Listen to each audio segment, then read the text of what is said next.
ছবিটি আমরা শুটিং করেছি কাজাখস্তানে এবং ক্রেডিটটা আমি স্পেশালি নিশোকে দিতে চাই। কোনো সিনেমাতে অথবা নাটকে বা ওয়েব সিরিজে শুটিং করতে গিয়ে শারীরিক এতটা কষ্ট আমরা কখনো করি। দমের গল্পটাই হচ্ছে একজন মানুষ এমন একটা সংকটে পড়ে বা তার তার জীবন মরণের প্রশ্ন, এরকম একটা জায়গা থেকে সে আসলে কিভাবে ফিরে আসে বা আদৌ আসে কিনা, সেই গল্পটাই হচ্ছে দম। মানে তার ভেতরে কতটা শক্তি আছে দম। তা সেই চরিত্রে অভিনয় করার জন্য যে প্রস্তুতি নিশো নিয়েছে বা আমি যে চরিত্রে অভিনয় করেছি সেই চরিত্র করার জন্য আমার একটা প্রস্তুতি আছে। তবে একটা বেঁচে থাকার গল্প, একটা প্রেরণার গল্প, আমি মনে করি দম একটা শক্তি যোগানোর গল্প। আমরা তো অনেক সময় অনেকভাবে মানসিকভাবে অনেক সময় বিপর্যস্ত হই, থেমে যাই। এটা হচ্ছে না থামার গল্প দম। এবং সেই গল্পে কষ্ট আছে, ভালোবাসা আছে, আনন্দ আছে, সবকিছুই আছে। এরকম ঘটনা হয়তো আমাদের অনেকের জীবনে নানান ক্ষেত্রে নানান ভাবেই আসে। সেই গল্পটাই হচ্ছে দম।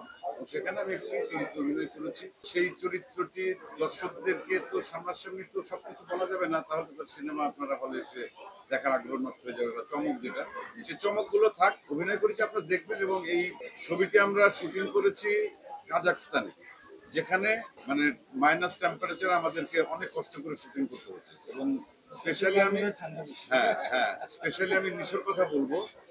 ও কিভাবে এটা পারলো ওই ওয়েদারের মধ্যে এইভাবে শুট করতে, এটা একটা আশ্চর্যের বিষয়। এবং এত কষ্ট করেছে, আমার মনে হয় যে আমরা শিল্পী হিসাবে কখনো কোনো সিনেমাতে অথবা নাটকে বা ওয়েব সিরিজে শুটিং করতে গিয়ে শারীরিক এতটা কষ্ট আমরা কখনো করি। তো সেই কষ্টটাই দমে করতে হয়েছে আমাদের ওয়েদারের কারণে। অন্য একটা ভিন দেশে, সেই পাহাড়, বরফ ঢাকা পাহাড়, অতিরিক্ত ঠান্ডা, যেখানে সাধারণ মানুষেরই 8টা-10টা লেয়ারের পোশাক পরে থাকতে হয়। মানে ঠান্ডা বাতাস এরকম যে নাকে কানে হাতে মনে মনে যে সুচ ফোটানো হচ্ছে, এইরকম ঠান্ডা। এবং ক্রেডিটটা আমি স্পেশালি নিশোকে দিতে চাই। এবং ওর এই কষ্টটার কিছু সফলতা তো পাবে, এটা তো একদমই স্ক্রিনে দেখা যাচ্ছে। এবং দর্শকরা যে উন্মাদনা দেখাচ্ছে দমকে নিয়ে, তার পেছনে কিন্তু কারণ এটাই।